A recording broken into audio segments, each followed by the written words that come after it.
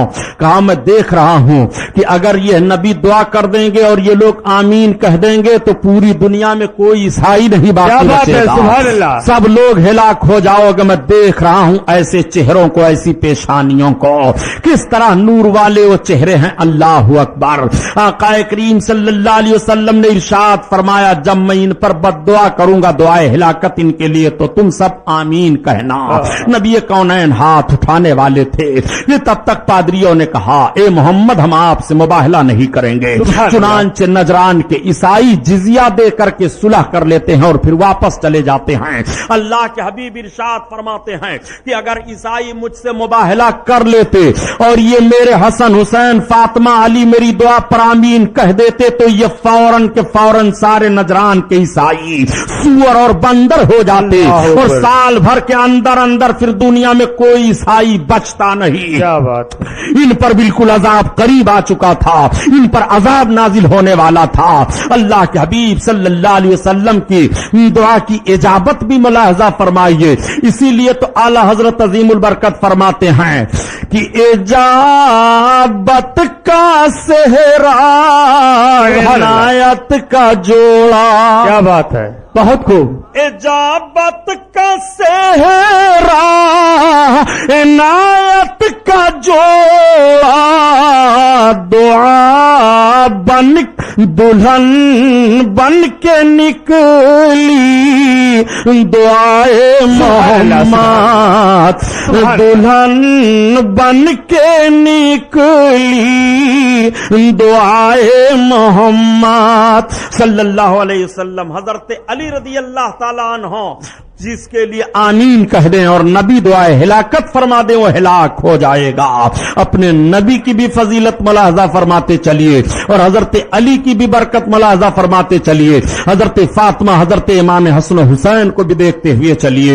یہ مولا کائنات حضرت علی رضی اللہ تعالیٰ عنہ ہیں، حضرت علی کو کہاں کہاں دیکھو گے۔ حضرت مولا کائنات خلیفۃ المسلمین ہیں، حضرت امیر معاویہ شام کے گورنر ہیں، حضرت امیر معاویہ نے اور دوسرے صحابہ نے حضرت علی سے مطالبہ کیا کہ علی ہم تم سے قصاص عثمان چاہتے ہیں، یعنی حضرت عثمان غنی کو جن لوگوں نے شہید کیا انہیں قتل کیا جائے، ان کو ہم آپ کے ذریعہ سے چاہتے ہیں کہ بدلہ لیا جائے اور ان کو کیفر کردار تک پہنچایا جائے۔ مولا کائنات رضی اللہ تعالیٰ عنہ متعین نہیں کر پا رہے تھے کہ کس نے قتل کیا حضرت عثمان غنی کو، چنانچہ آپ نے محمد بن ابو بکر کو بلایا اور بلانے کے بعد بتایا، پوچھا آپ نے کہ صحیح بتاؤ عثمان کو کس نے قتل کیا ہے؟ تو حضرت محمد بن ابو بکر کہتے ہیں امیر المومنین معاملہ ایسا ہوا کہ جب میں مکان کے اندر داخل ہوا اور حضرت عثمان غنی کی داڑھی میں نے پکڑی اور انہوں نے کہا کہ اگر تمہارے باپ ہوتے تو کیا تم اپنے باپ کے سامنے یہ حرکت کر سکتے تھے؟ تو مجھ کو اتنا ڈر لگا کہ میں نے چھوڑ دیا ان کی داڑھی، اور اس کے بعد شور ہوا، میں ہٹ گیا۔ اب میری نگاہ فیصلہ نہ کر سکی کہ کس کی تلوار حضرت عثمان کے گردن پر پڑی ہے اور آپ کے اوپر کس کا حملہ پہلے ہوا۔ محمد بن ابو بکر یہ بیان دے کر کے کہتے ہیں اب میں اللہ کی بارگاہ میں توبہ کرتا ہوں اور رو رو کر کے رب کی بارگاہ میں معافی مانگتا ہوں، اے امیر المومنین میں بہت نادم ہوں۔ حضرت محمد بن ابو بکر الگ کر دیے گئے۔ اب پتہ لگایا جانے لگا، بعد میں ان لوگوں کو قتل کیا گیا، انہیں سزا دی گئی۔ یہ بات نہیں کہ قاتلان عثمان کو سزا نہیں دی گئی۔ حضرت عثمان غنی کے تعلق سے حضرت امیر معاویہ نے خروج کر دیا اپنے اصحاب کو لے کر کے کہ ان کا بدلہ کیوں نہیں لیا جا رہا ہے۔ مولا کائنات کو جب اطلاع ملی تو حکومت اور عمارت کی حفاظت کی بنیاد پر حضرت مولا کائنات بھی دونوں طرف سے مسلمان آپس میں لڑنے لگتے ہیں تو میں الگ ہو جاتا ہوں۔ نبی نے ارشاد فرمایا ہے من سکتا فسلما ومن سلما فنجا، جو خاموش رہا وہ نجات پا گیا، سلامت رہا، اس لیے میں الگ ہو جایا کرتا ہوں۔ مولا کائنات اور حضرت امیر معاویہ میں بڑی گھمسان کی جنگ ہوئی، اتنی سخت لڑائی ہوئی تھی پیارے کہ 90,000 مسلمان جان بین کے شہید ہو گئے۔ اللہ اکبر۔ اب آپ ذرا اندازہ لگاؤ کہ 90,000 مسلمان جان بین کے شہید ہوئے، بڑے بڑے صحابی اس میں شہید ہوئے جو حافظ قرآن تھے۔ حضرت امیر معاویہ نے دیکھا کہ اگر جنگ کا نقشہ یہی رہا تو نہ جانے کتنے اور شہید ہو جائیں گے۔ فوراً آپ نے ملاحظہ کیا کہ علی کی فوج غالب آ رہی ہے۔ حضرت امیر معاویہ نے اپنے فوجیوں کو اشارہ فرمایا کہ قرآن نیزہ پر بلند کرو۔ قرآن بلند کیا گیا، جیسے میدان جنگ میں قرآن اوپر اٹھایا گیا تب تک دونوں طرف کے لوگ جو جنگ کر رہے تھے اپنی اپنی تلواروں کو نیچے کر لیتے ہیں اور پھر کوئی تلوار نہیں اٹھاتا ہے۔ پھر یہ تمام پایا کہ آپس میں مصالحت ہو جائے، چنانچہ مولا کائنات بھی صلح پر راضی ہو گئے اور حضرت امیر معاویہ بھی صلح پر راضی ہو گئے۔ آپ ذرا تاریخ کا جائزہ لیتے ہوئے چلیے، جان بین کی فوجیں لڑ رہی ہیں لیکن نہ حضرت امیر معاویہ کو حضرت علی نے گالی دیا تھا، نہ حضرت علی نے امیر معاویہ کو گالی دی تھی، بلکہ امیر معاویہ سے جب پوچھا گیا کہ آپ کی نگاہ میں علی کا مرتبہ کیا ہے تو حضرت امیر معاویہ فرماتے ہیں کہ علی جس گھوڑے پر سوار ہوتے ہیں اس گھوڑے کے پاؤں کے نیچے جو دھول ہوتی ہے امیر معاویہ اپنے آپ کو وہ بھی نہیں سمجھ رہا ہے۔ حضرت امیر معاویہ نے جواب دیا تھا، اتنی محبت تھی حضرت امیر معاویہ کو، ایسی بات نہیں ہے مگر یہ اجتہادی اختلاف ہے اور اجتہادی اختلاف میں دونوں کے لیے حق ہے کہ دونوں اپنے اپنے اجتہاد پر کوشش کریں کہ کس کا اجتہاد بلند ہوتا ہے اور کس کی طرف حق کا معاملہ ظاہر ہوتا ہے۔ حضرت علی حضرت امیر معاویہ کو دیکھنا چاہتے ہو تو دیکھو، حضرت علی تو داماد رسول ہے، کیا علی سے ان کو محبت نہیں ہے؟ حضرت علی کے بارے میں تو سرکار نے فرمایا کہ میں علی سے ہوں، علی مجھ سے ہیں۔ حضرت امیر معاویہ کا جب وصال ہونے لگا تھا تو آپ نے وصیت کی تھی کہ سنو، اللہ کے حبیب کے ناخن شریف میرے پاس ہیں اور سرکار کے مبارک بال میرے پاس ہیں اور سرکار نے مجھ کو اپنا ایک تہبند شریف دیا تھا، اسی میں مجھ کو دفن کرنا اور میری آنکھوں پر سرکار کے منہ مبارک کو رکھ دینا، میرے ہونٹوں پر سرکار کے ناخن شریف کو رکھ دینا اور پھر قبر میں ارحم الراحمین کے سپرد مجھے کر دینا۔